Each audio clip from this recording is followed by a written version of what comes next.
My name is Shakil Chaudry, and I'm the author of Deep Diversity, Overcoming Us versus Them, and I'm the co-founder of Anima Leadership.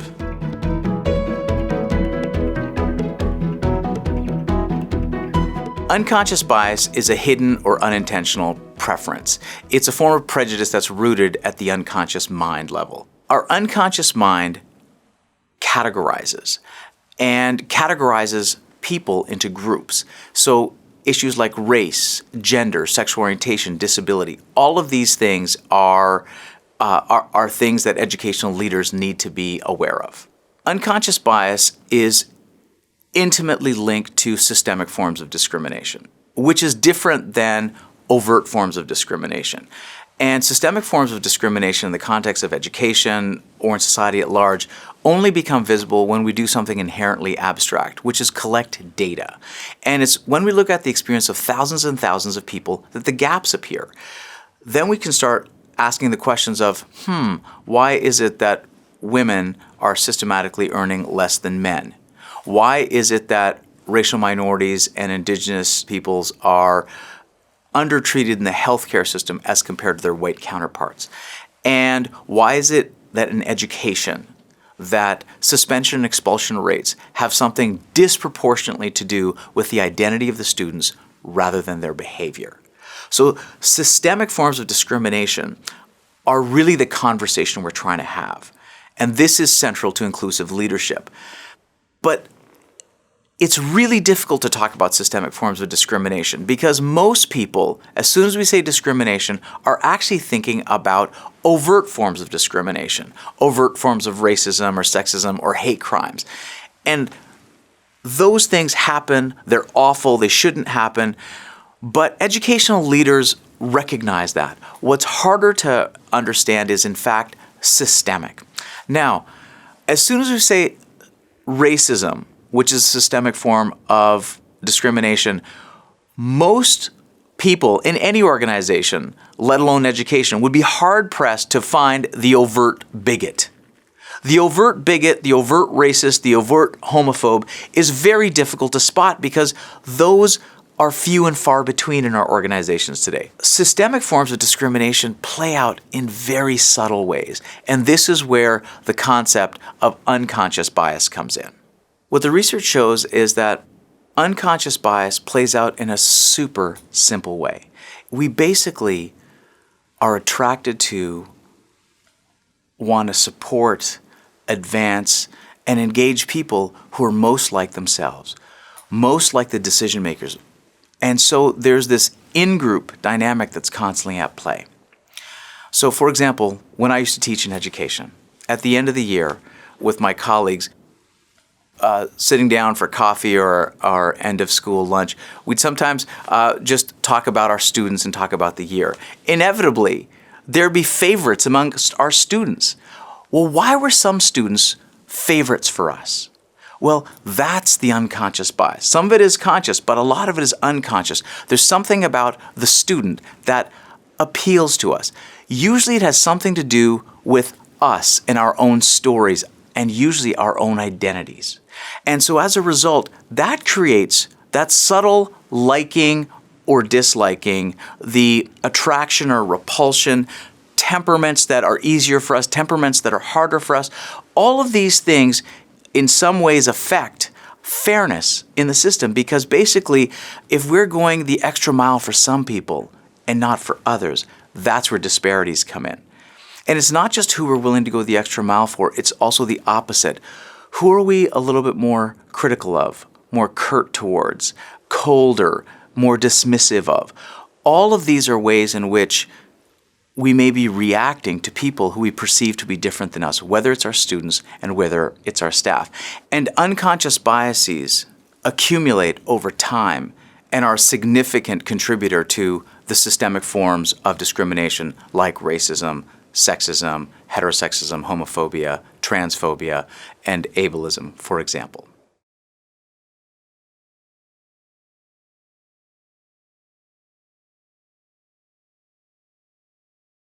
There's a few things we need to understand in order to really get a handle on the concept of unconscious bias and how it relates to systemic forms of discrimination. With regards to inclusive leadership, unconscious biases cannot be understood outside of systemic forms of discrimination. Now, there are both nature forces at play and nurture forces, and we need to understand both how nature and nurture contribute. We have certain tendencies, and bias and stereotypes are part of that. You see, bias and stereotypes are completely normal parts of brain function. They're part of how we perceive, categorize, remember, and learn. We have to see the world with filters on, and we have to see the world in categories or boxes. If we didn't see the world with filters on and in boxes or categories, we'd be utterly overwhelmed by the millions of pieces of information our brain has to process every second. So even as you sit here now, watching this video, your brain's processing millions of pieces of information, everything that's happening inside your body, heart rate, blood pressure, all the autonomic functions, through to what's happening outside your body. The colors in the room, the shades, the sounds, the feeling of your clothes on your body, air temperature. If you didn't have some way to filter out the noise and put things into some kind of categories, you wouldn't be able to pay attention to the person who's speaking. And that's part of the challenge for those of our community who are further down along the autism spectrum. It's information overload. Where do I put my attention? Whereas those of us who are described as neurotypical, we don't have to think about it. Our brain just does it. Well, filters, by their very nature, screen out some information and allow other information to come in. Filter is just another word for bias. And categories is just another word for stereotype. So what leaders have to understand is that bias and stereotypes are not the domain of bad people. They're the domain of all people. That's what it means to be human. It's the fact that we use these same neurological schemas and processes and shortcuts with other humans, and that's what contributes to the systemic forms of discrimination. Now, that may have served our cave-dwelling ancestors who lived in very small, violent tribes, but it does not serve us so well today when we're trying to live in a village of almost 7 billion people. So that's the nature end of things. Now, who and what we categorize and filter in or out, that's the process of socialization, and that's where the nurture end of things come in. So let me illustrate with a really concrete example. Pink and blue. In the Western world, we're taught about pink and blue from a very young age. My daughter, at age 2.5, was already convinced pink was the color for girls and blue was the color for boys. Well, where did she get that from? She didn't get that in our house because we didn't teach her that, and we didn't give her things that were pink. However, her brain, like all our brains, is designed to pick up social cues from those around us. So she picked up social cues from those around her, peer group, school, daycare, department stores where there's pink aisles and blue aisles.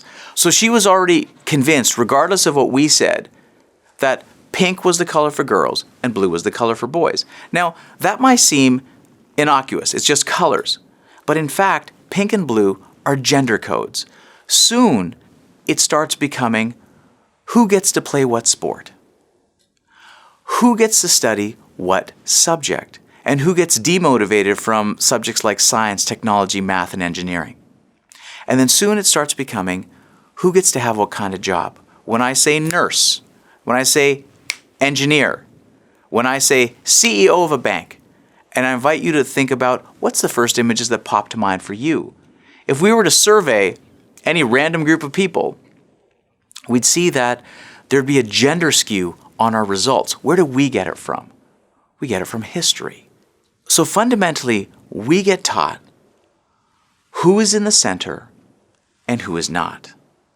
And those individuals and groups that are in the center get more attention, get more resources.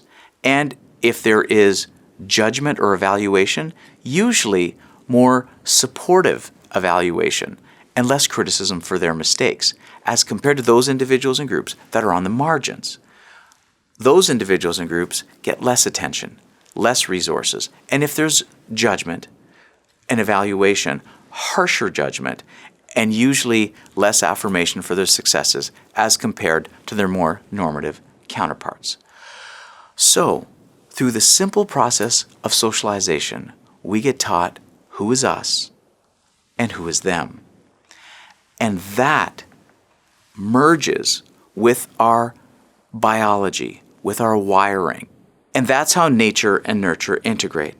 Our predispositions towards bias and stereotypes get integrated with the process of socialization. Unconscious bias shows up in very simple ways. An example of unconscious bias in the workplace is something as innocuous as a name. Research shows that you can take a resume and make 2 copies of the same resume and put a white-sounding name on one and put a Pakistani, Indian, Chinese, or in the context of the US, an African-American sounding name. And the resume with a white-sounding name has a 40 to 50% higher chance for callback for an interview, simply based on the name. And other studies show that there's a gender spin on who we prefer, and that resumes with male-sounding names are more likely to be selected for leadership positions as opposed to resumes with female-sounding names. Unconscious bias plays out in big ways around hiring, but it also plays out in small day-to-day interactions. So for example, in meetings, there may be micro inequities. There might be micro moments in which your bias plays out. So think about the context of school meetings. Who speaks? Who speaks first? Who speaks more? Whose ideas get heard and whose ideas don't? And then ask the courageous question of how does identity play into this? How does race and ethnicity play into that? How does gender, sexual orientation, disability, how do all of these identity features also play into that? Those are the really important questions to ask if you truly want to create an inclusive context for your school.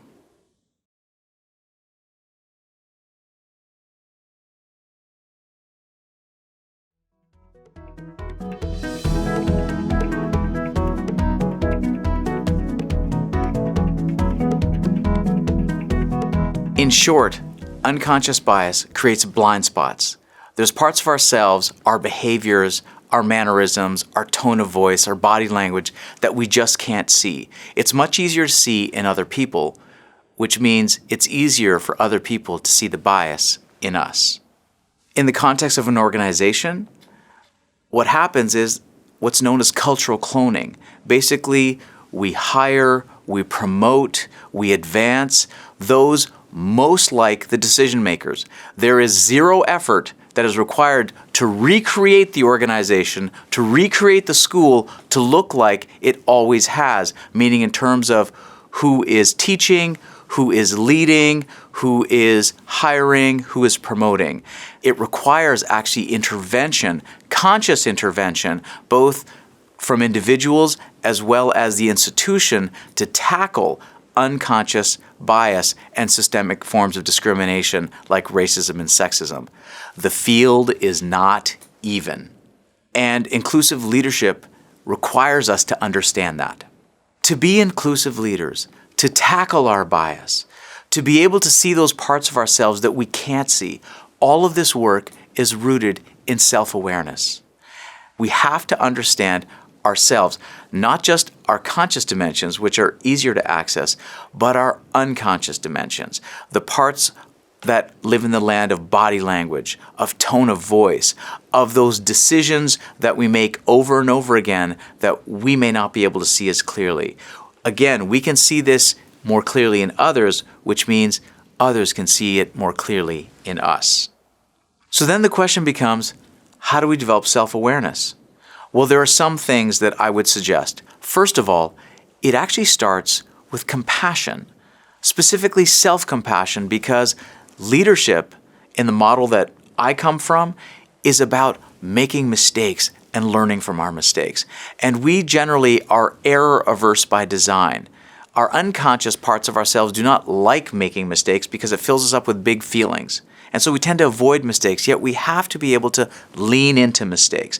And so self-compassion can help that. Starting this whole project with the idea that I'm going to make mistakes and I'm going to learn. And the self-compassion allows us to move forward from our mistakes and take the learning as opposed to avoid making mistakes or pretending like we don't make mistakes. 2, ruthless and brutal self-honesty. We have to be able to come to terms with who we are, what our strengths are, what our weaknesses are, and what our potential blind spots might be. And again, this requires a lot of courage as well as compassion. 3, feedback. We need feedback from other people.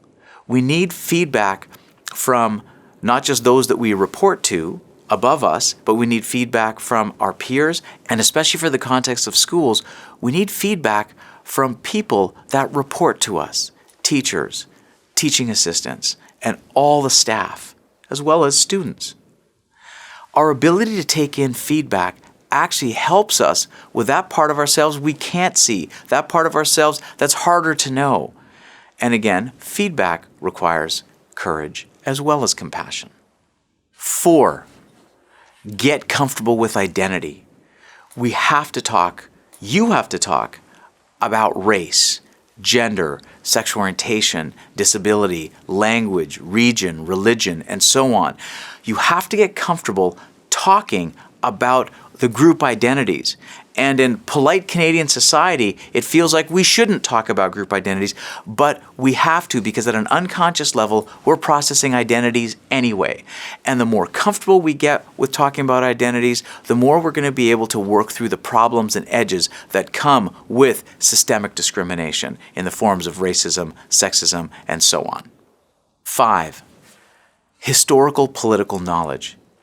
We have to understand the historical, political, economic decisions and situations that have resulted in where society is today, where the education system is today, and how we got here. For example, without understanding the history of residential schools and the Indian Act, it's very difficult to take steps towards reconciliation or even understand why reconciliation might be important with Indigenous communities today, the history of broken treaties, and so on. If you don't understand the history of blackface, then you might not understand why darkening one's skin for a Halloween costume might be as offensive to one community as a swastika is to another. So historical political knowledge is absolutely critical as part of the self-education work all inclusive leaders have to do. Each of the 5 steps I've outlined will in fact make leaders vulnerable. And that's the strength, not the weakness in the work. Inclusive leadership is about vulnerability. We have to step into those parts of ourselves we don't know, embracing the unknown, embracing not knowing. And that is what actually allows us to bring in the diversity of voices, to make our teams more inclusive. It starts with us role modeling our vulnerability, role modeling what we know and what we don't know, role modeling our strengths, and being able to talk about how we're working on our weaknesses. When it doesn't happen, it can actually be really demoralizing for our staff as well as our students. So let me illustrate with an example. There's an early years teacher that I know. This person is exceptional at what they do. Their ability to work with kindergarten students, to bring in the equity perspective, to bring in the self-regulation perspective is phenomenal. So this exceptional teacher actually left a school because their principal was unwilling and unable to see their expertise. Their principal recommended using flashcards in the context of working with students. Now, this teacher knew the research inside and out and said, well, actually, flashcards are not great. That's not how we should be doing things. And yet, this principal insisted that they must. They didn't know more than the teacher, but were unwilling to accept that they didn't know more, that they were unwilling to be vulnerable to the fact that there might be someone on their staff that knows a lot more about early years than they do. The mark of an inclusive leader is to be able to harness the strengths of their team.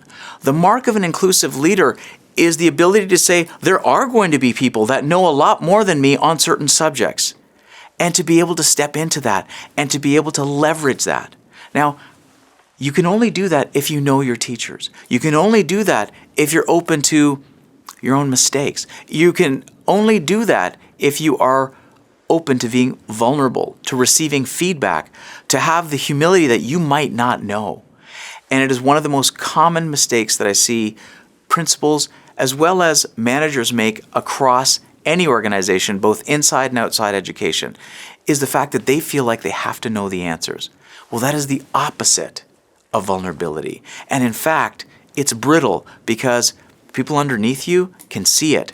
They may be responding to you, but not because they respect you, but because you're using your position to force your way. The net result is this teacher ended up leaving a school. The excellence in that school level dropped at least a notch or two because this really good early years teacher couldn't stay because of the leadership. And student outcomes and well-being would also have been reduced because you've lost a fantastic staff member. And this is where the 5 strategies come in. Do I know my strengths and my weaknesses? Am I willing to accept them?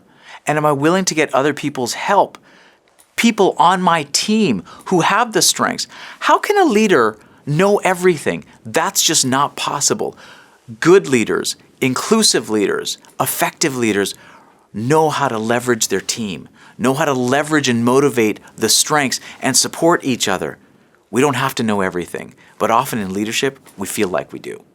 So inclusive leadership is about vulnerability, and it means holding that growth mindset that we're constantly in a state of learning, and we have to be able to model this for our staff and our students.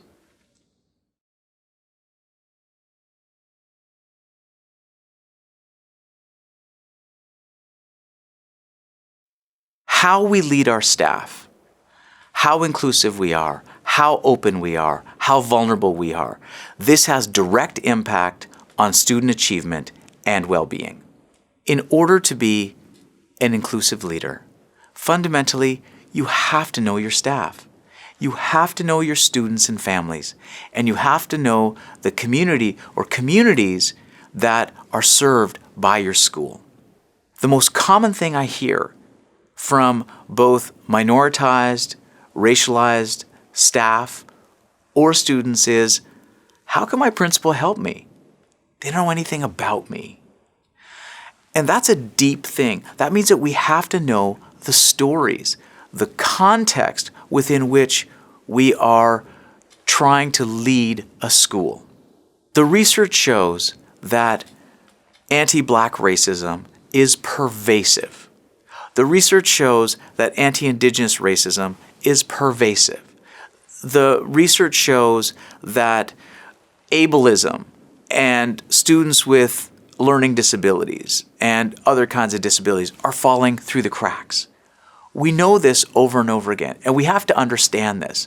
For us to be defensive about it is actually a very poor use of time. And this is again where the vulnerability piece comes in. To use a positive example, there's a story that I was told. A white administrator in a school received a phone call and had a meeting with a parent of a Black student. And this parent was very upset because the student had gotten into trouble at school. Now, this parent's response was to say, "You are racist. The school is racist. How you are treating my child is racist." That's a big charge. That's a heavy thing to hear. And this administrator, who happened to be white, she understood the context of the community and understood the context within which that comment was coming.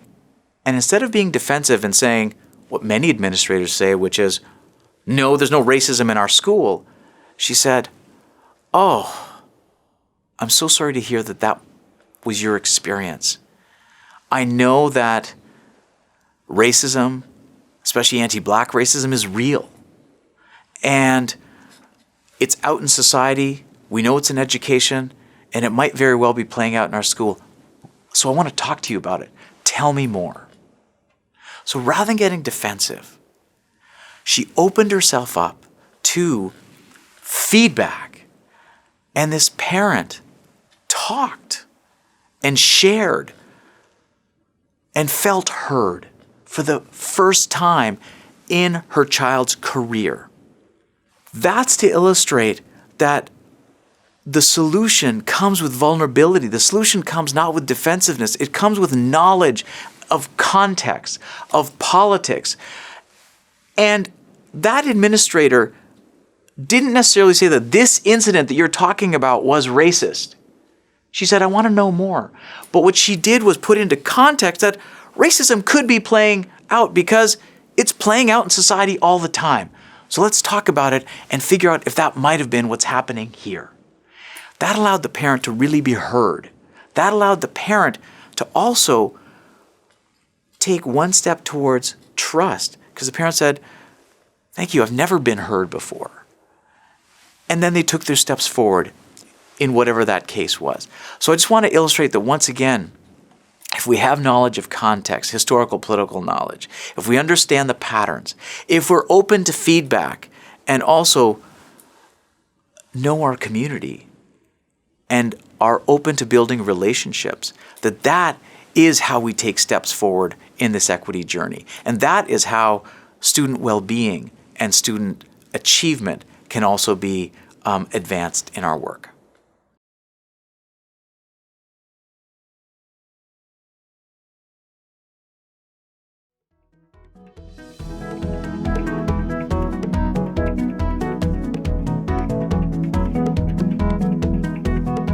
One additional point about student achievement and student well-being. It is all rooted in creating environments where social and emotional literacy is actually the foundation. It's rooted in understanding the social and emotional needs of students. And if we have an environment that actually nurtures the social and emotional needs of the students first, understanding the needs of their identity, understanding the needs of inclusion, that in fact, literacy and numeracy come much more easily. And that's what the research shows, and that's also what the experience of our organization shows. But in education, we tend to have it backwards. We tend to prioritize literacy and numeracy and then sort of add on social, emotional literacy, add on equity and inclusion as afterthoughts. To illustrate what I mean, we had worked with a middle school in the GTA. And this was in a high-needs, low-income area. And we worked with the grades 6 to 8s in that particular school. And we actually did a whole number of activities and exercises and processes that basically helped develop a sense of inclusion, helped develop emotional literacy. We used restorative circles as part of that process. And we did this as an intervention really only over a couple of days. And there was a committed group of teachers, as there often is, who wanted to take this work and keep advancing it and turn it into a regular part of their school's process.